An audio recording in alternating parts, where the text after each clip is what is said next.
The Egyptian invasion of Canaan. The sun rose over the eastern horizon, casting golden light across the desert sands.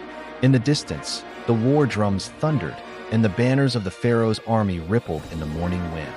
Egypt, the land of the Nile, was on the march, and its target was the rich and rebellious land of Canaan.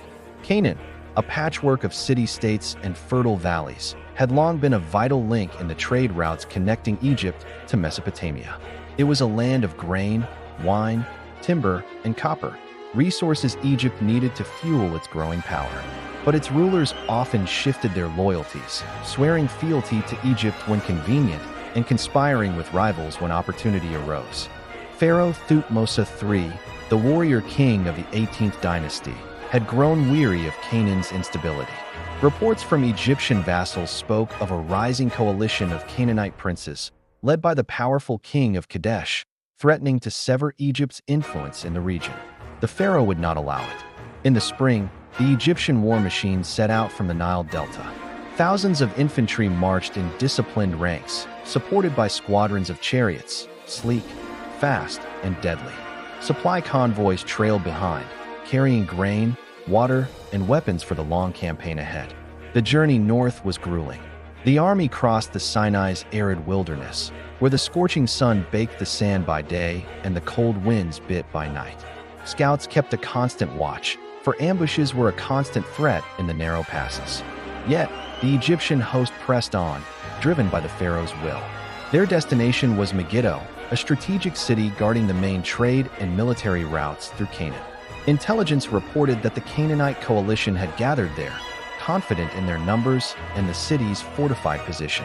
Upon reaching the approaches to Megiddo, Thutmose III faced a choice of routes: a wide, safe path around the hills, or a narrow, dangerous pass through the mountains. His generals advised caution, but the pharaoh saw opportunity. "We will take the road through Aruna," he declared, "and strike where they least expected." The decision proved decisive. At dawn, Egyptian forces burst from the mountain pass, catching the Canaanite army off guard. The clash was fierce. Arrows rained down, chariots wheeled and charged, and the ground shook beneath the weight of battle. The pharaoh himself led the assault, his chariot thundering into the fray, his bow and spear striking down the enemy. The Canaanite lines broke.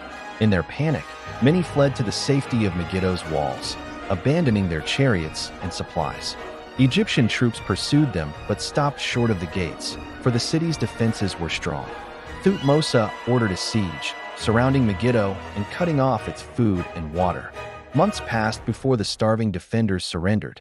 When the gates finally opened, Egypt claimed not only victory, but also vast spoils: gold, weapons, livestock, and hostages from Canaan's nobility.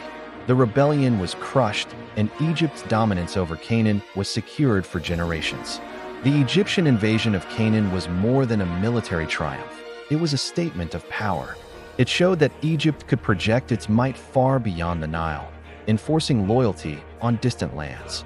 In the years to come, pharaohs would continue to send armies northward, ensuring that the trade routes remained open and that Canaan's rulers remembered the fate of those who defied the two lands.